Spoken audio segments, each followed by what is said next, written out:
इस वीडियो में हम chapter number 2 electric potential and capacitance start करेंगे। पहला टॉपिक हम पिक कर रहे हैं potential energy. Potential energy is defined for two pair of charges. Potential energy हमेशा दो पेयर ऑफ चार्जेस के लिए लगाई जाती है। एक चार्ज के लिए कभी पोटेंशियल एनर्जी डिफाइन नहीं होता है। इसमें से हम पोटेंशियल एनर्जी को डिफाइन करते हैं कि ये क्यू चार्ज है, रिक्वायर्ड पॉइंट पी है, जो सेकंड चार्ज है वो इन्फिनिटी से आ रहा होता है। इन्फिनिटी को हम रेफरेंस पॉइंट मानते हैं, इसलिए उसका यू पोटेंशियल हम जीरो लेते हैं। इसकी डेफिनेशन हम इस तरीके से रिप्रेजेंट करते हैं कि जो potential energy in bringing the Q charge slowly from infinity to the required point is the potential energy stored in that Q charge. Work done in bringing Q positive charge slowly इसलिए लिखा गया क्योंकि हम यहाँ पे जो force हम applied करेंगे वो एक्सटर्नल फोर्स होगा और नॉन कंजर्वेटिव फोर्स होगा। उसके लिए हमें काइनेटिक एनर्जी जीरो करनी होगी, जिसके लिए हम स्लोली वर्ड यूज कर रहे हैं। यहाँ पे वर्क डन पॉजिटिव होगा क्योंकि नॉन कंजर्वेटिव फोर्स अप्लाइड हुआ है। और इसकी डेफिनेशन हम एक और तरीके से लिख सकते हैं कि negative work done by electric field को हमने EF से रिप्रेजेंट किया है, in bringing Q charge from infinity to required point is called electric potential energy stored in that charge. यहाँ पे हम नेगेटिव वर्क डन इसलिए कह रहे हैं क्योंकि इलेक्ट्रिक फील्ड जो होता है वो एक कंजर्वेटिव फोर्स होता है। अगर उसके मदद से हम इन्फिनिटी से चार्ज को रिक्वायर्ड पॉइंट पे ला रहे हैं तो उसका जो वर्क डन आएगा वो नेगेटिव आता है, जिसे हम लिखेंगे negative work done EPE electric potential energy equal to UP जो रिक्वायर्ड पॉइंट है वहां का पोटेंशियल माइनस U इन्फिनिटी का लिखेंगे। इन्फिनिटी का पोटेंशियल जीरो होगा तो हम उसको जीरो मार्क कर देंगे।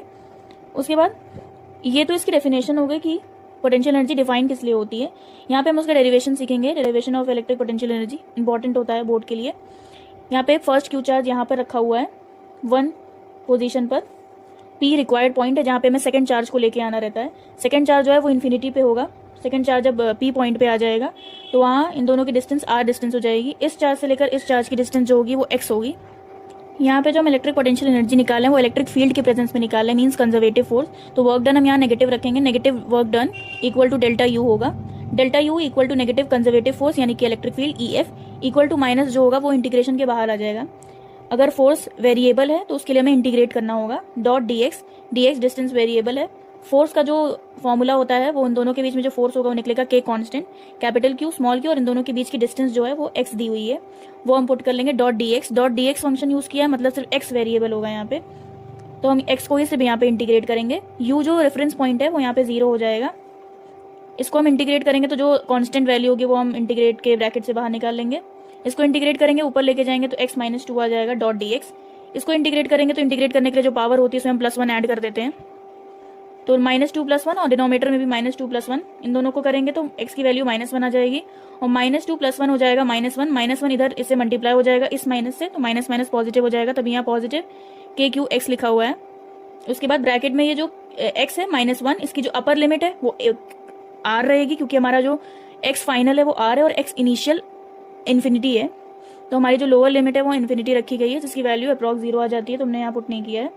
उसके बाद जो आंसर में डेरिवेट होकर फॉर्मूला निकलेगा वो निकलेगा K capital Q small q और x R आएगा नीचे।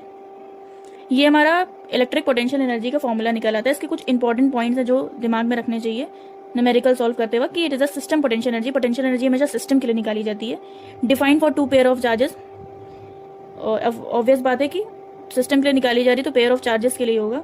डिफाइन विद चार्ज साइन, अगर कोई भी चार्ज माइनस है तो उसको माइनस ही रखा जाएगा, पॉजिटिव है तो पॉजिटिव साइन के साथ रखा जाएगा क्योंकि ये स्केलर होता है। पोटेंशियल एनर्जी स्केलर होती है तो हम साइन के साथ रखेंगे, और स्केलर क्वांटिटी में जो माइनस साइन होता है और जो प्लस साइन होता है वो क्वांटिटी को रिप्रेजेंट करता है। माइनस मीन्स कम क्वांटिटी और प्लस मीन्स ज्यादा क्वांटिटी, तो स्केलर वाले फॉर्मूले में हमें माइनस प्लस के साथ रखना रहता है। हम ये काम वेक्टर में इसलिए नहीं करते हैं क्योंकि वेक्टर में माइनस और प्लस साइन डायरेक्शन को रिप्रेजेंट करता है, क्वांटिटी को रिप्रेजेंट नहीं करता है। यहाँ पे स्केलर है तो हम चार्जेस को साइन के साथ रखेंगे। नंबर ऑफ पेयर, अगर बहुत सारे चार्जेस दिए गए हैं तो उनका पेयर निकालने का फॉर्मूला होता है n bracket n-1 divided by 2, जहाँ पे n डिनोट करता है नंबर ऑफ चार्जेस।